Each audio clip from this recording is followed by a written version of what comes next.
ओम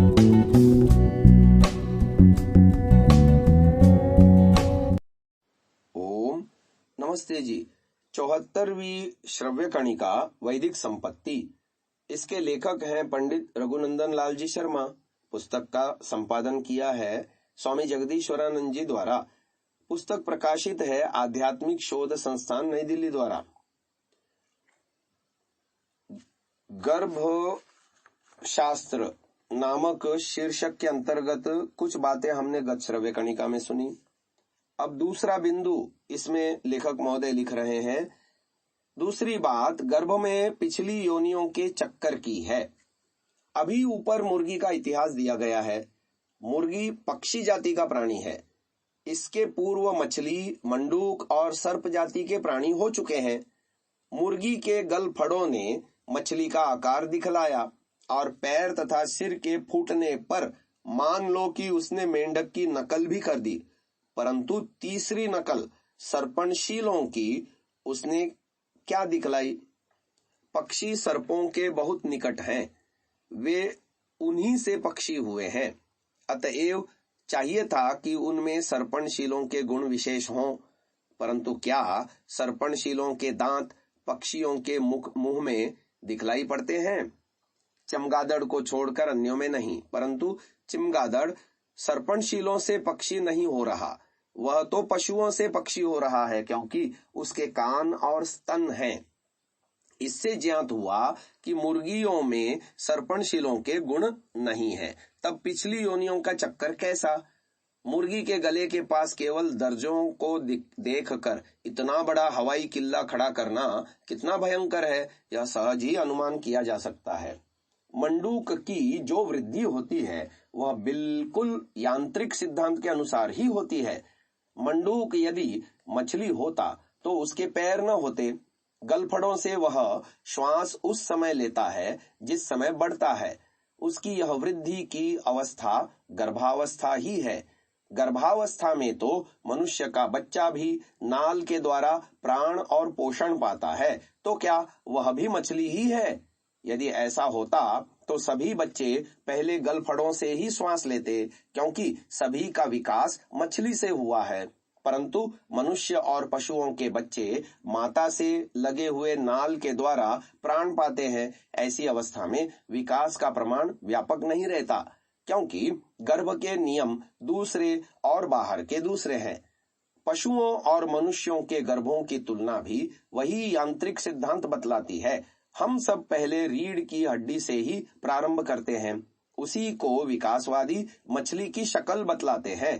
पैर और सिर के होते ही उसे मंडूक कहने लगते हैं, परंतु सर्पणशीलों के दांत और उड़ने वाले के पर मनुष्यों और पशुओं के गर्भ में नहीं देखे गए। इस चक्कर में इन दोनों विभागों के लक्षण क्यों नहीं दिखते? विकासवादियों के पास इसका उत्तर नहीं है। इस गर्भवृद्धि से न तो यही बात सिद्ध होती है कि यह क्रम से प्राणियों की उत्पत्ति की नकल है, और न यही सिद्ध होता है कि यह पिछली पीढ़ियों और जातियों का चक्कर ही है।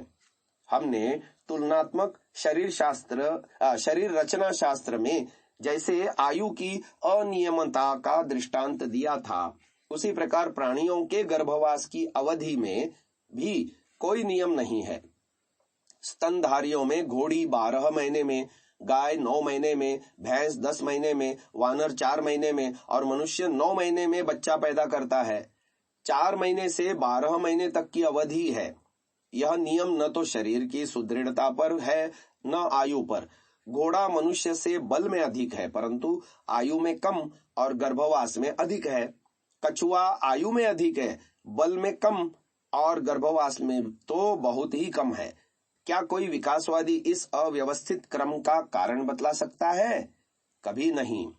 गर्भ में बंधी हुई गठरी के समान रहने पर भी कोई अंग न तो एक दूसरे से चिपकता है न निकम्मा होता है।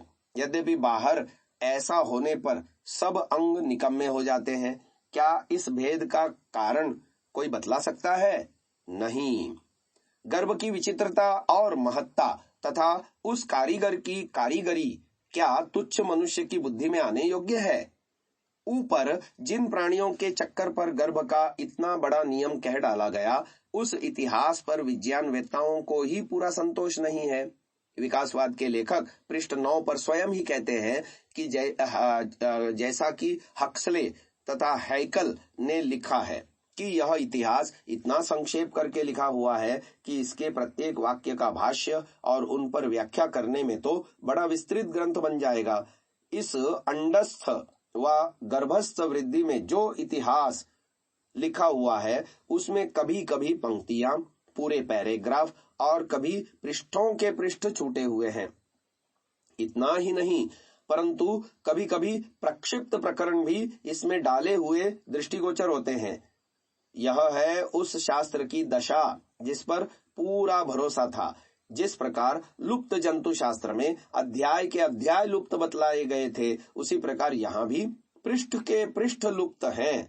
भला लुप्त जंतु में तो यह बहाना था कि सारी पृथ्वी खोदी नहीं गई, परंतु गर्भ इतिहास के पन्ने क्यों लुप्त है?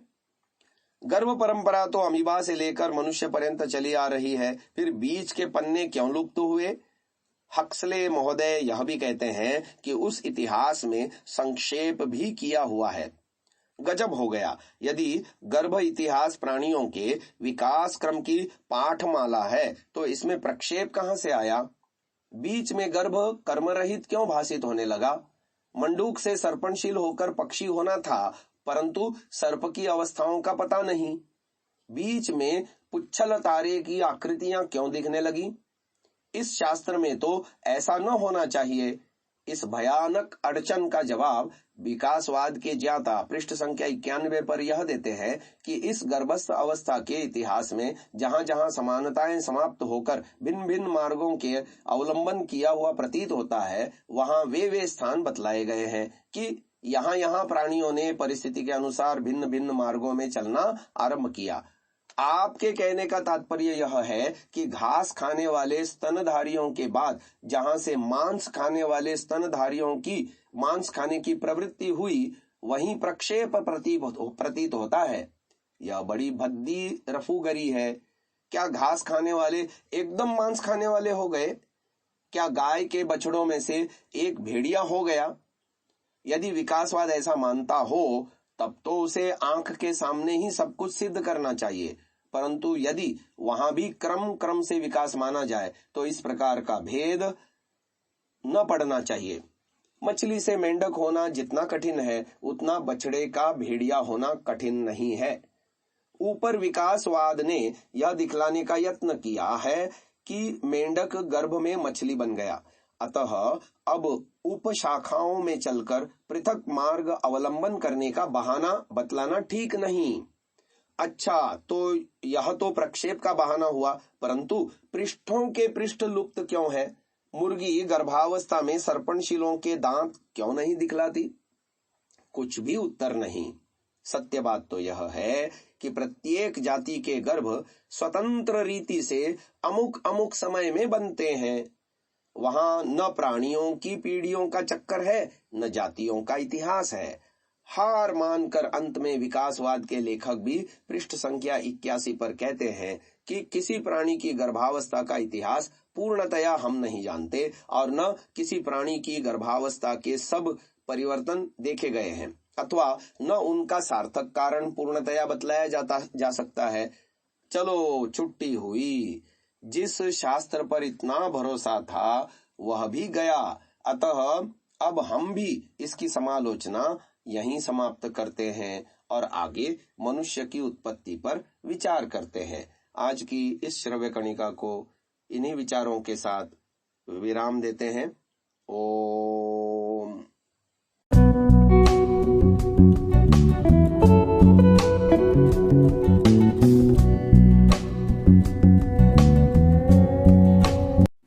डाउनलोड सांसा ऐप, आरवीरदल ऐप, विजिट sansa.org, rvirdal.in।